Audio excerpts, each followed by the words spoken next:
Here to do a 6,000 mile review of my 2024 ZR2. First thing I like about it, top 5, is number 1, off-road ability. I've got rock rails, good tires, skid plates, lockers front and rear, good approach and departure and breakover. It takes me about anywhere I want to go. So I like it. That's good. The number 2 top 5 features is it's quiet inside. It's good commuter, comfortable, quiet. Yeah, gets good gas mileage relatively. Better than you would think. I average about 19.5 to 22.5. Winter's about 18.5 to 19.5. Going on, mostly rural highway at 65. Number 4 favorite feature is the storage. Oh God, it's broke. I got it. We're good. Ta-da! All the storage. First aid kits, net thing. All right, straps. I like to keep my straps near. Nothing's gotten dirty or rusted yet. We haven't had any problems with moisture. We have not had any problems with moisture as of yet. I will update if I do in the future. Some guys seem to have problems with it. So, anyways, some bags for camping. I like that. It's a good feature. Ugh. All right, moving on. 5 favorite featured. Anyway, let's put those rods on. I'm tired of this. All right. It's dirty, but I like it. It takes 5W30 oil instead of a 020 water, so that's a good thing. It's got tons of power. It doesn't seem to burn any oil or anything. Yep, relatively clean. Just had an oil change. Got my free one. All I've done, that's my second one. But yeah, I like the engine a lot. Quiet, powerful. Doesn't seem to have any problems. Transmission smooth with it, so it's a good combination powertrain. I like it. See? Needs a wash though. My wife should take care of that soon. 2.7 does pretty good on fuel, about the same as the old one for me. Lots of guys get worse mileage, lots of guys get better mileage. I'm in the middle. So I get anywhere from 18 to 23. So yeah, seems about the same, just like my old one.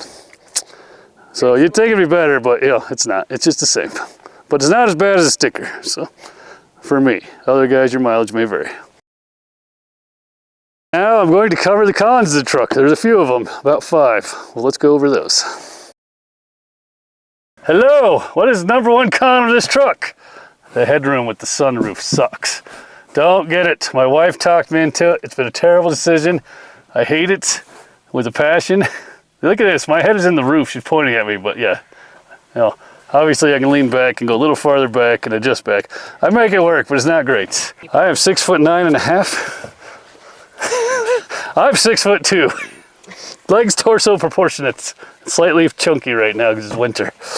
So anyways, yes, I don't like the sunroof. The light's good. Oh, but eyes.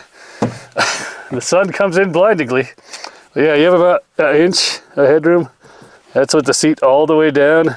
Actually, that's a little closer. So I have about, an inch of headroom. And if you want people to ride behind you, you get closer and you get less headroom. It's a real thing. I don't like it, but that's the number 1 con for me. 2, infotainment. It's poo. Like it works great for works great for like doing things with the vehicle status and whatever else. Yeah, that responds great. It's when you go to use this button where you're like, hey, I want to call somebody. To do that, you need an internet connection. You need an internet connection, and it's really obnoxious. Like the most obnoxious thing ever. My old truck didn't. Why can't I just use Bluetooth and call from my phone? You can't. You have to have an internet subscription. If there's a workaround, tell me, because it's really, really, really obnoxious. It's really obnoxious. Oh yeah, I have a workaround. You go to like phone, or you just dial on your phone. That's dangerous. You're supposed to just hit a button and say, call Susie Google. But no. All right, that's number 2. 3 is kind of a pro and a con. It's the lane centering assist. It works great. So I like it most of the time, like 92% of the time. There's that 8% where it'll randomly sense the lane wrong and like swerve you over, but not very often, very rare. But it is obnoxious when it does, especially like, whoa! So I don't like that, but I like it. So it's a pro and a con. 92% of the time it's good, 8% of the time occasionally it says the lane wrong and you're like, woo! Yep. Legroom. Okay, I'm comfortable-ish here, pretend I'm riding because I do let her drive on long trips. We switch half and half. Not terrible, right? Except for if I have to ride in the back. If you have full-sized adults. It's okay for my child right now. There's no handle. I don't like that. That's annoying with it. You grab this inside one. Oh my God! And for old people, it's gonna be great. Oh yeah, that's great. Headrooms, 0. I have 0 headroom. Take the hat off. My hair touches. This is the most uncomfortable thing ever. Like I sat in the back with Tacoma is better. And legroom sucks. That's with me riding at a distance. I mean, still have much room. I can move up a little and you're both uncomfortable. It's even worse when I drive. So legroom sucks. There's no storage. So to go with that, it's basically because it's mid-size, and I know this. I knew this going into it. The storage is not as good behind the seat as the old one.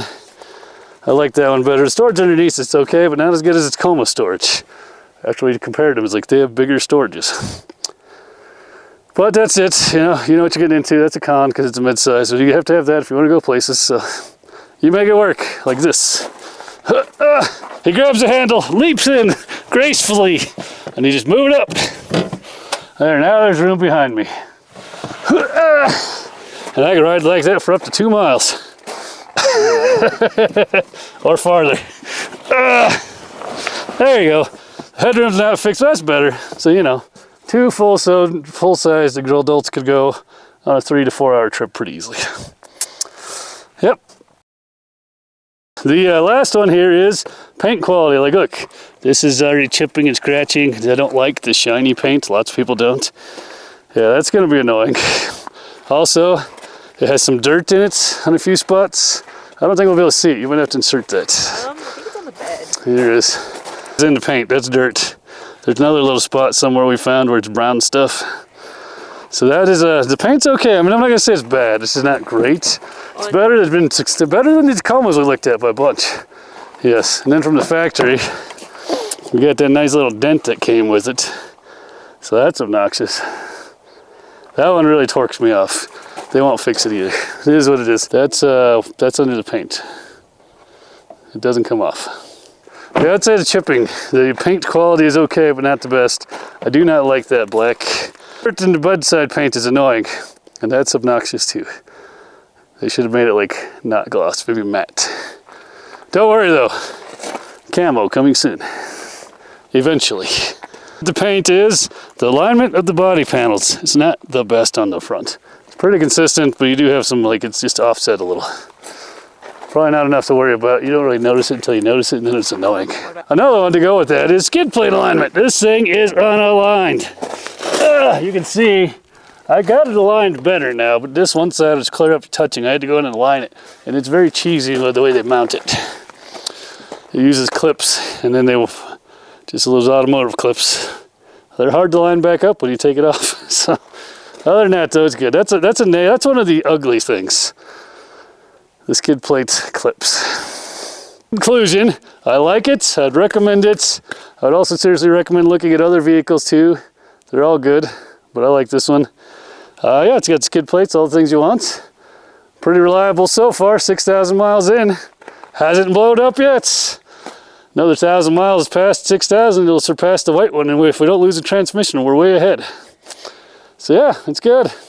I would definitely consider looking at all the vehicles though in the mid-size class. Just see all the pluses and minuses. But I would recommend it. And for the price, I think you get a lot of features. I don't know about 2025s, I know the price went up, but for 2024s, you get a lot of features compared to the Tacomas. Gladiators are on like 100% off sale, so that's kind of hard, you know, to compare to. But when they have 2025s, you can compare those. Yeah, and then it does have all the things. It has some quirks too, like it's really annoying, you can't just call. And yes, it's been solidly reliable. I haven't had any cowl issues. As far as I can tell, everything's good there. Some guys have had that. I haven't had the radiator leak yet on the upper hose. I can check that regularly. I have not had the rear main seal leak, so we're doing good there. So, you know, all the horror stories online, like, oh my God. I haven't had any of those yet, so knock on wood. Seems good. I would recommend it. I would also recommend getting a cool color like silver, or potentially that bronze, whatever that green color is. Harvest something. Yep. LEDs, all the things. It's got the stuff. We'll see how it lasts.